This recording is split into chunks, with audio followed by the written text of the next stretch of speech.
What's up, guys? What's up, everybody? We're back. We're back. All right. Welcome back. Zach says, Kyle, is it really you?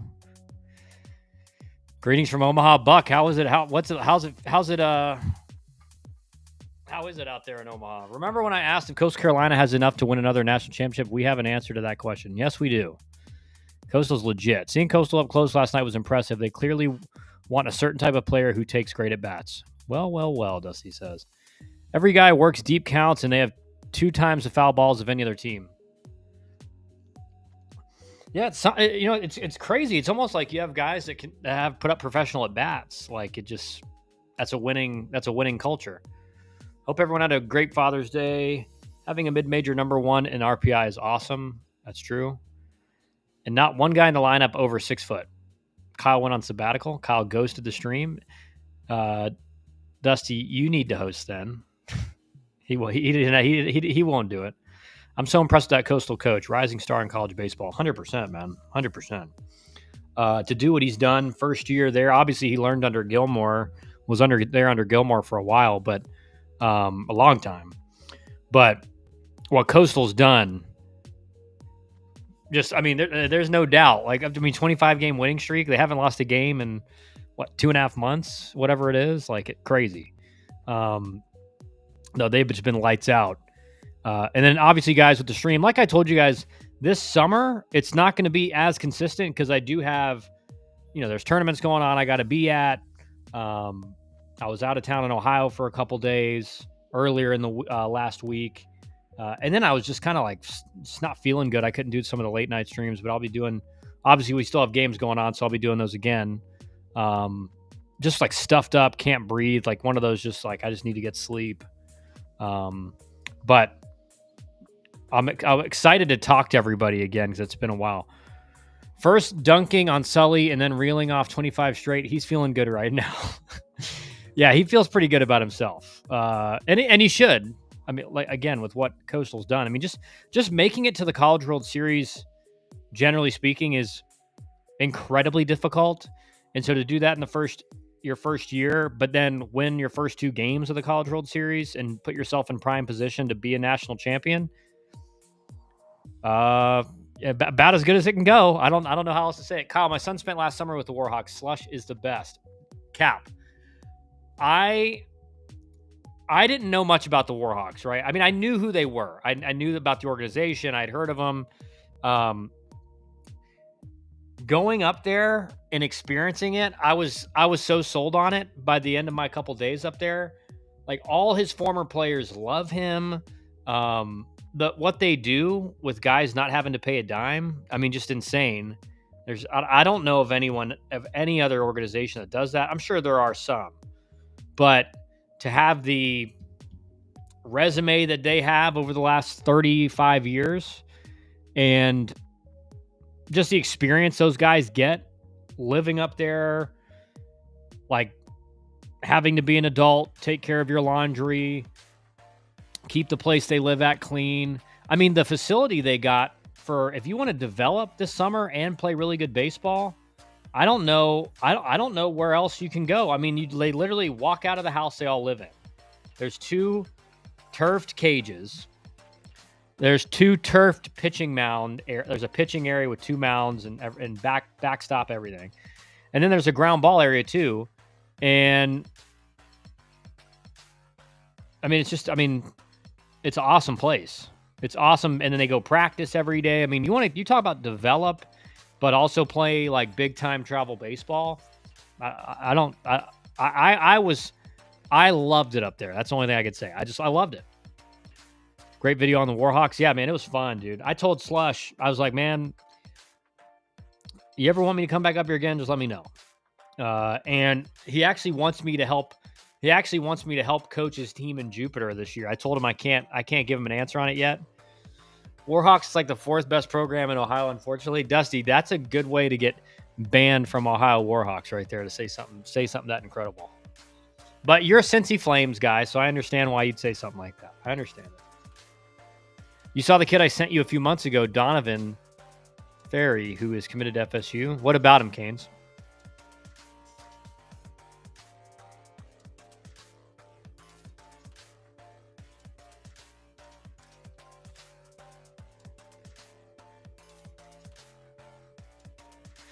So today, guys, we have what? Murray State, Arkansas, UCLA, LSU. And how about it's interesting, the Duke job, it's pretty obvious with the Duke job still being open that it's Josh Jordan's to turn down, right? I mean, that's kind of how these jobs go. It's like as soon as Pollard got eliminated, Virginia hired Pollard. I'm making a pretty educated guess that as soon as LSU is either wins the national title or is eliminated, Josh Jordan's going to be taken over at Duke. I think that's pretty clear at this point. You also explained a lot to me because I was wondering how they got a kid who is from Coral Shores, which is next to the Keys. So cool that you were supporting the Warhawks. He plays for the Warhawks. Okay, yeah. No, I mean, dude, like the thing that I just can't believe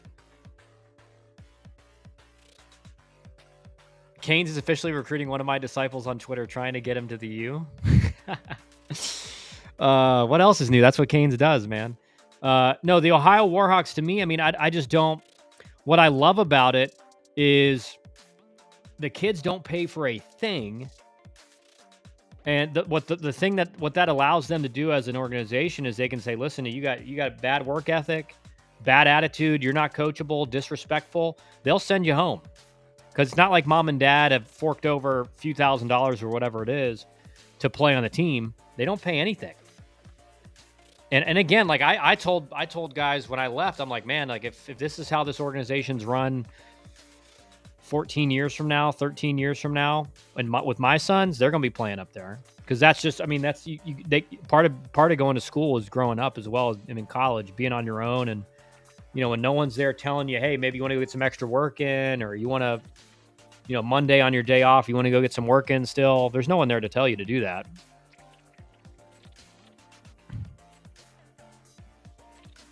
But I want to know, what do you guys think? Murray State, Arkansas, UCLA, LSU. Does Murray State hang on? Do they continue the Cinderella story? Or does Arkansas start making a trek through the losers bracket? And is LSU going to beat UCLA? I think most people are going to go Arkansas, LSU. Like, I think most people are just going to do that. Like, LSU and Arkansas are probably going to win. But Murray State, man, if it gets into a slugfest, that is something I wanted to ask about who is funding it. So they just have a lot of people that make charitable donations. Like I will say, Slush owns a few businesses, and so he gets money through them through that.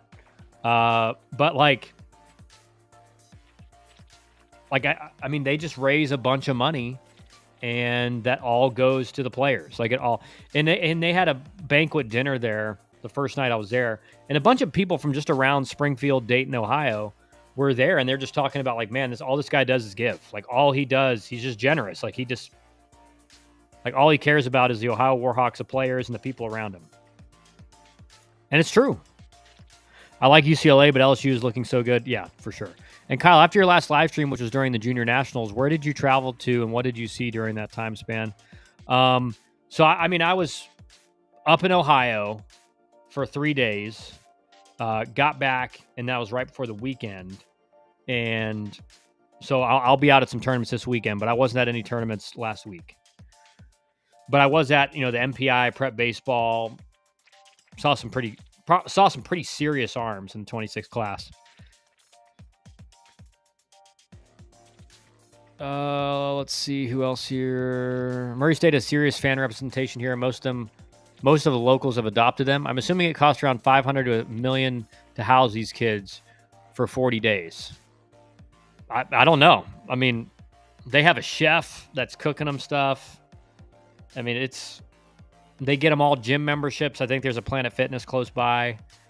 And like, dude, they treat the players like it's a college program. So that first night, Slush, he was talking to everybody, and a couple of the players were talking while he was speaking. And he was like, hey guys, that's rude. We don't talk when coaches are talking, we're not speaking. We're paying attention. But don't worry, we'll fix that. We'll fix that after dinner. After dinner, he basically made him run 2 miles and then do 100 sit-ups. And it's like, that's At least when I was playing, that's what happened in college baseball. Like if you messed up, you did something wrong, you know, disrespect, where you're not paying attention, like you got ran. That's just how it worked. Let's see. Seeing Kate Anderson up close really had me appreciate how polished he is. Held possibly the best lineup in the country to not much. Yeah, and I think I think the best comment after the game was from Dave Van Horn, which was, it wasn't about his stuff. It wasn't about, man, he throws this hard or his breaking balls RPMs or this. He said he doesn't throw anything over the plate.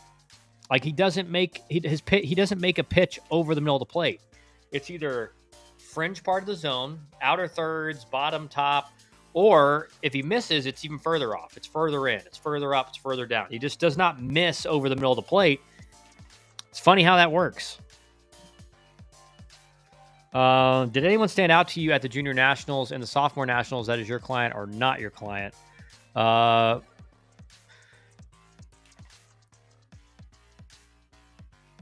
think a few of our guys did. So Caden Reese, one of our clients, did really well. He's out of Ohio. He went 1 for 2 with a double and a hit by pitch. And he's a 27, right? So like a guy can drive a double in the left center gap. As a 27 with a wood bat, like that's pretty good. He's a center fielder, really good arm strength, speed type player, but there's power in there.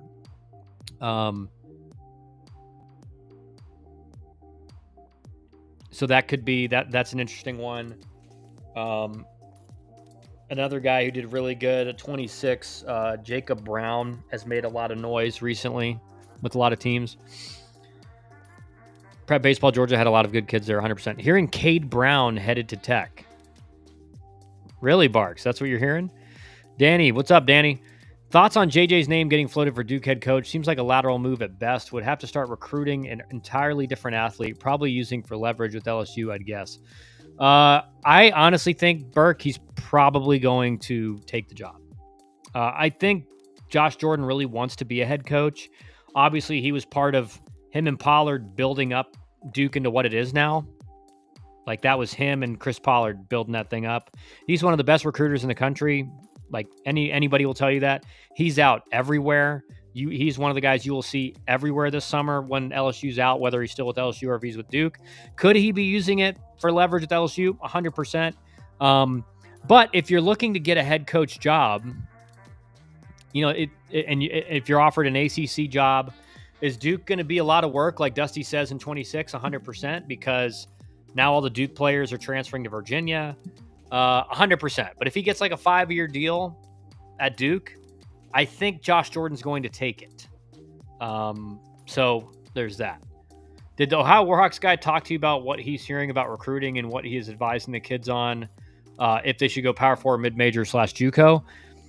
No, I mean, that was one of the reasons that was one of the reasons they had me up there, is because they like a lot of stuff I say on YouTube on the channel, just about like, you're not as good as you think you are, guys. Like now more than ever, you need to be very serious about how you make a decision and where you decide to go. So that was one of the things they had me talk about while I was up there. 2 more things about the National Showcase. Why are they using wood bats and what is going on with the pop times?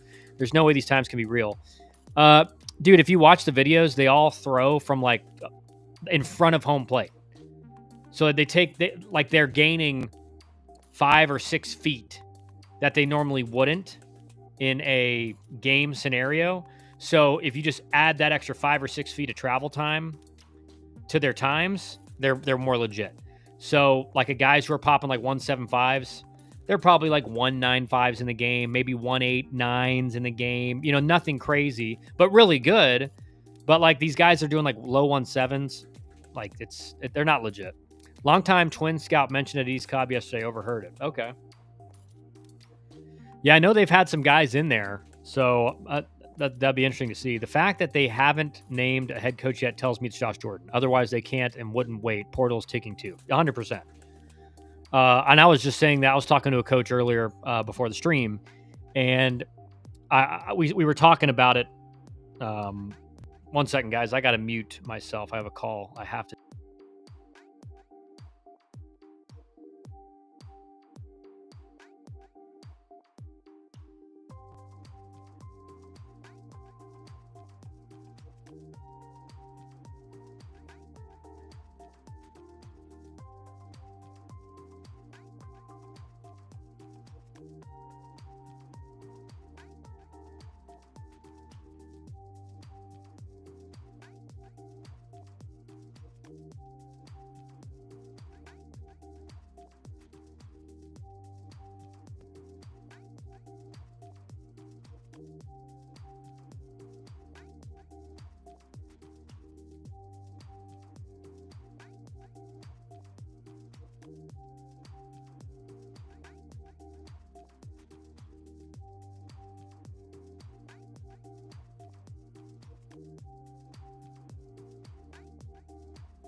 All right, I'm back, guys. You guys trying to lip read me? I'm reading chat while I'm on the phone. All right, sorry about that, guys.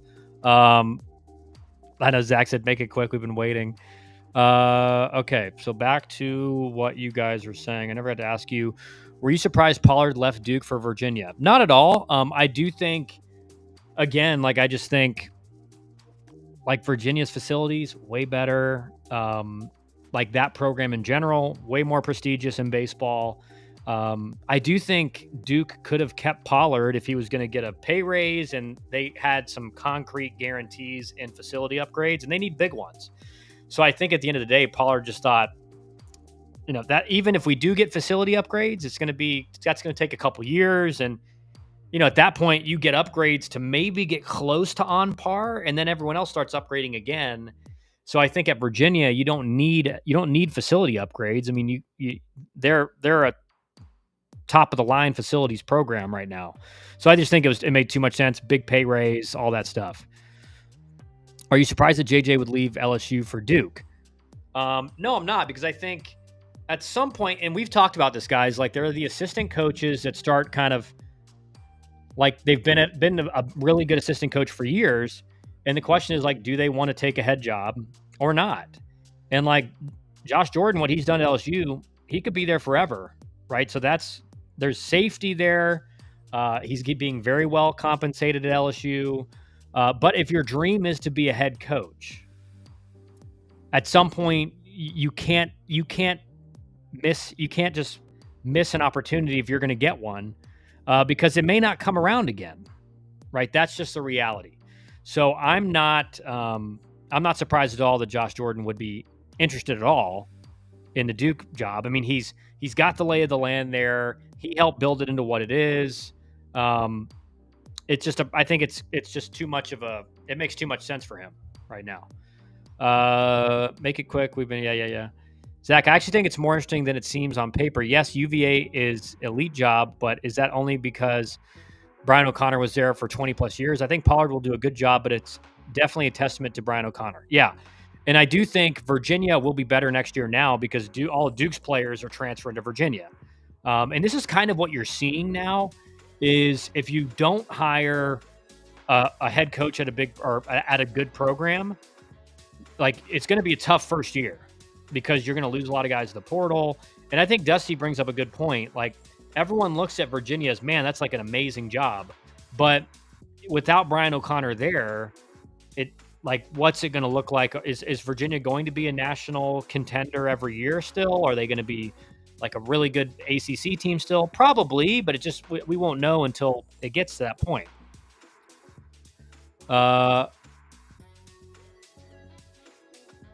Let's see. What else are you guys saying? Duke is Dusty, tell the players Duke is a tough job. Academics, in-state competition. Does Pollard have any history at UVA? I don't think he does, but he's got history in that mid-Atlantic area, App State, like Dusty said, Duke. So I think it's just that North Carolina, Virginia area. He's done a heck of a job there. And again, recruiting to Virginia is much easier than recruiting to Duke. Like not as high academic stuff, not as expensive. So it's an easier, the facilities are way better. I mean, like you name it. It's going to be easier to recruit at Virginia.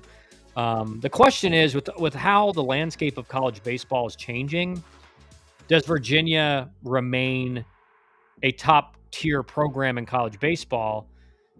Because if you think about it, like Brian O'Connor left for a reason. Like, why did Brian O'Connor leave? Right? Was it just for money, pay raise, or did he feel like it was getting harder and harder, even at a school like Virginia, to compete and make runs at to the College World Series? When is Georgia Tech going to get active in the portal? So Georgia Tech, I know, has already locked down a few portal guys. It's been pretty quiet about it, though. I will say, I know they are looking for. Actually talked to them today. They're looking for 3 or 4 arms in the portal. And then maybe an infielder, like we talked about. They don't really need bats. I actually talked to Shulman this morning, and he's like, we don't need bats. I mean, we're losing one guy, but they want to get a few kind of pieces. They've got a few position players in the portal right now, I think. and they're maybe looking for one more as an up the middle infielder, but their focus is arms in the portal. Wonder if Duke is considering the Murray State coach. That could, I mean, that could be as well.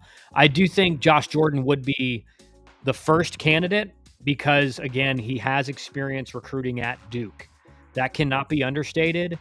Like, Josh Jordan was a major factor in turning Duke into kind of like a not good team in the ACC for 5 or 6 decades to 4 super regionals in 8 years, ACC championship, like all of that.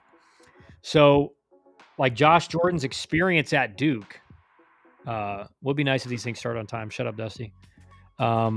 Is a big factor. Listening from beachside Atlantic Beach. What's up, Nancy? Thanks for joining in. Have fun. Man, that sounds nice at the beach. That sounds nice. Virginia should be good next year with the transfers Pollard is bringing with them. Yeah, 100%, Zach. 100%. That's why I'm saying is like Virginia, it was looking bleak at Virginia. And then they hire Pollard. And so that's another cog now in these coaching hires is what if you don't hire a head coach, are you going to be able to restock all these guys that leave, all the good players that leave with the previous head coach to where he goes? Like, that's a new thing these ADs are having to think about. So I mean, that could be something they think about at Duke. I do think Josh Jordan's the number one guy there. And everything I've heard is that he's the number one candidate. Just be thankful we got a stream today. Yeah. Hey, you know what, guys? I'm trying to be honest with you. I told you guys, I will not be able to do these streams every day like I did during the season because it's travel ball advising summer has started. And I have to be out there to see guys and talk with coaches and network and everything. Virginia should be good next year. Yep. 2026 Virginia is going to be 2025 Duke. Yeah. I know. UVA must have something going to have Pollard and his stars transfer. Well, again, it's like, would you rather play at Virginia's facility or at Duke's? I mean, that's a pretty easy decision. Like, I do think Duke could make they have the area there to kind of make it a lot better. I don't know. Can they make it way bigger? I don't know. I mean, I think at the end of the day, that had to be Pollard's biggest factor in his decision making was like Virginia's facilities are top tier, and you're always trying to upgrade. But Duke needs massive upgrades, and by the time those are done, everyone else is going to be doing more upgrades. I know you're just giving me. I know you are, Zach. I know you are. I think Pollard also flipped some 26 recruits from Duke to Virginia. Probably. Marcus Stroman's brother decommitted from Duke and committed to Virginia. So that's another one. He is our eyes and ears on the trail. We need Kyle out there, 100%. 100%. You need your network we need your network everywhere. What is that? Huh? No, I'm good. I'm trying to do a show here. I'm trying to do a live stream. Okay, when you're not available, I'll do play-by-play and Dusty color on the stream. Just hand over the admin credentials. We got you. All right. Yeah, I'll think about it, Buck. Think about that. You think Coastal versus LSU in the Natty? I think that's certainly the way it's looking right now. I think that's the most likely scenario. Like, if for somehow, like, I just don't envision UCLA beating LSU today. I don't. And so in my mind, I think that's probably what ends up happening, Zach. But who knows? Who knows what'll happen? But I think Coastal's just such a complete team, man. It's like Buck was saying. They got a bunch of dudes with professional approaches all the way up the lineup. They got a bunch of arms that throw strikes. They don't walk guys. And they got serious stuff. Like, they got it. That's an SEC team, man. That's an SEC team as a mid-major. So I think it just makes sense that Coastal and LSU are going to be in there for sure. But can Arkansas make a run? 100%. I think of the remaining teams, like, you know, I like Arkansas a lot as a team. It's just going to be really difficult for them. We got Kyle and Uncle Muggs giving us a scoop. Nice. The potential baseball recruit I was talking about a couple weeks ago is Easton Webb. Has football official visit. Ramsey met with him too. Wants to play both. It's hard to do that. I will say I mean, it's hard to be a serious football player. In my mind, the guys that are really good at that, I mean, there's been a few, like Kyle Parker at Clemson was really good. I think it's easiest if you're a pitcher and a football player, because again, if you're like a really good pitcher, you don't need at bats. Like the thing that sucks for a football player is they miss all fall, and that's, call it 50, 60 at bats, maybe more. I don't know exactly how many guys are getting nowadays, but let's call it 50 to 75 at bats that you're missing. And that's kind of attuning you to what you're going to be facing all year in the ACC or in the SEC. So it's really tough for position players now you may be really good at football and play for football, but it's tough to get on the lineup if you're a football guy. Sorry if lots of typos, hard to see in the sun. No worries. Morrison for CCU was mixing really well last night. OSU was off balance. Yeah. Yeah, he's a QB. Okay. And that's the other thing too, is like most football coaches, like with QBs, if he's a pitcher, he maybe be okay. I mean, it's just if he's a really good quarterback, like they're going to want him to play football. Like that's the thing. I don't think Arquette sticks it short in pro ball. He's not that smooth and nimble. I agree. I really like UCLA shortstop. Is it Chalowski? I think he's legit. He's a legit defender at short. Arquette, not so much. But again, Marquette's projected to go really high in the draft, but it's just some of these guys don't know what they're talking about. It's unfortunate. Baseball America not naming Morrison an All-American is a joke. Yeah, I saw that too. I saw that. Insane. But Baseball America doesn't seem to cover college baseball properly anymore. No, they don't at all. They don't at all. Like that's why when you see, like if you notice, Baseball America's rankings are always kind of like, you look at them and you're like, these don't make much sense. I just don't think they have much on-the-ground coverage of the game. And you don't even need on-the-ground coverage of the game. You just need a few people that actually pay attention to the game. And I don't even think Baseball America has that. I think they have guys paying attention to individual players for the draft, right? That's different. But generally speaking, I don't see them getting a whole lot of coverage on like teams. Like they're not really watching teams. He's a pitcher? Okay, Nancy. Well, that could be interesting then. That could be really interesting then.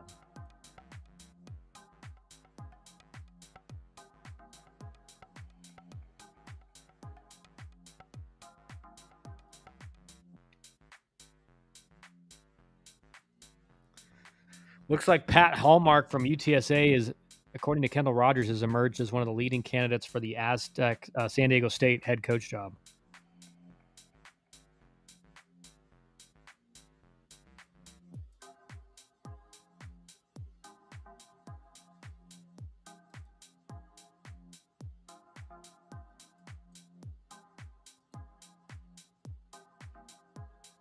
Really interesting. Arkansas can pitch root tomorrow if they win today. They pulled him early against LSU.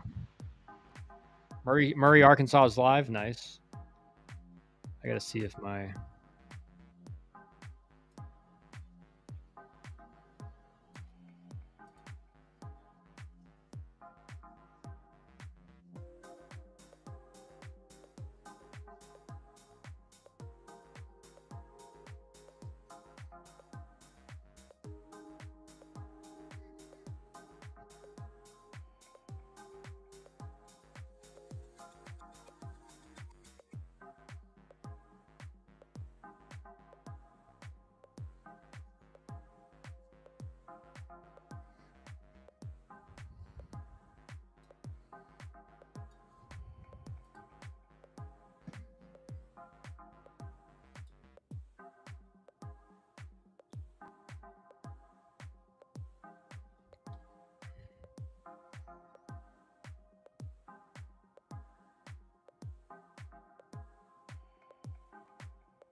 You guys are going crazy. All right. Arkansas can pitch root tomorrow if they win today. They pulled them early against LSU. Yeah. Okay. Yeah. I remember you saying that. Yeah. That 100%. And that's big for them. Right. And that's probably what they'll do if they win.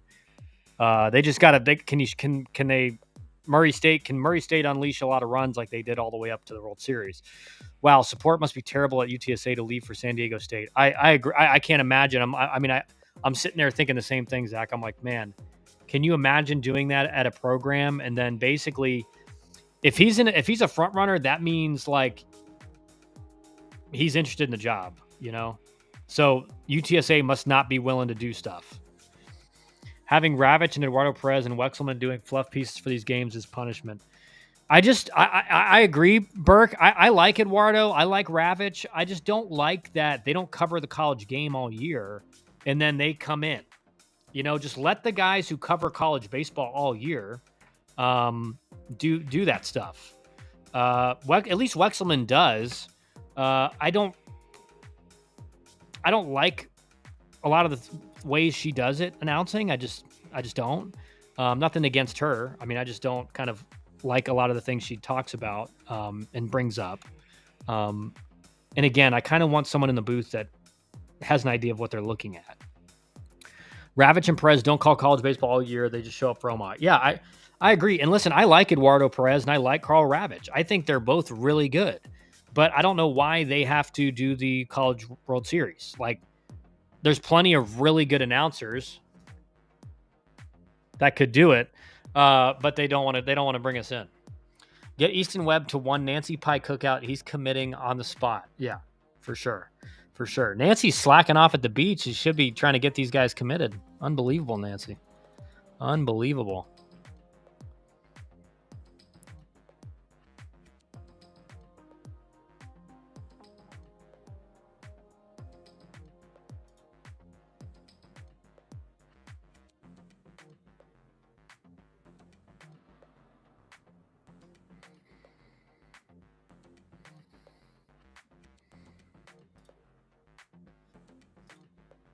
Wiley Ballard and Joyer makes an appearance. It's nice to know that you guys will still tune in, even though it's been a little bit. I appreciate you guys tuning in like this. Makes me feel good because I know I told you guys, but this summer it's just more it's more difficult to just be as consistent during the week with this stuff. Now we will do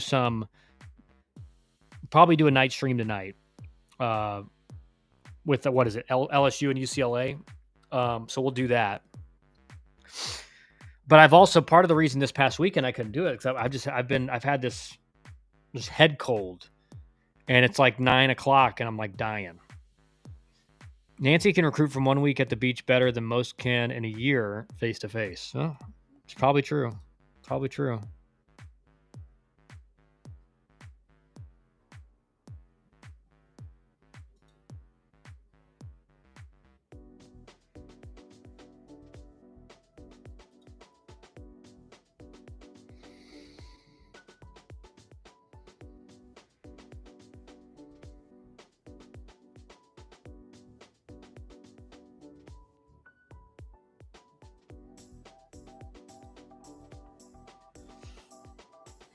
But I will make sure to let you guys know when I am out on the trail this summer, what I'm seeing, what I'm hearing as far as recruiting. I will say the portal this summer is crazier than ever.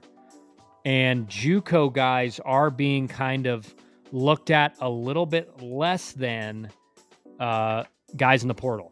And the reason is there's just a lot more data, video, everything that these schools can see on guys in the portal than JUCO guys. So JUCO guys are being heard a little bit.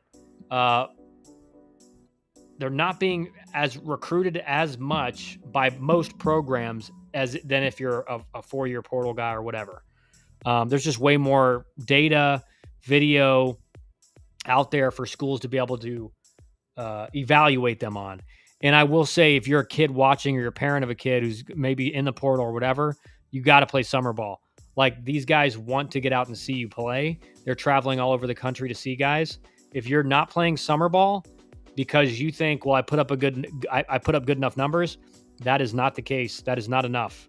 Obviously, some guys are going to be fine doing that, but the vast majority of guys need to be playing summer ball because they may love the video, they may love the numbers, but some of these guys, they just want to go out and see you one time and kind of confirm what they see on video, confirm what they see in the numbers.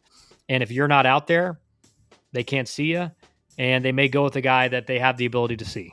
That's just the reality. Good first for Murray pitcher. Always worry about the first inning on the big stage. Yeah, especially with kind of Murray State, generally speaking, like especially in that regional, but in like they always seem to give up a few runs in the first inning, and then their offense just would explode. And that's the key for Murray State is just can they keep enough runs off the board, and their offense plays up to its potential. That's it.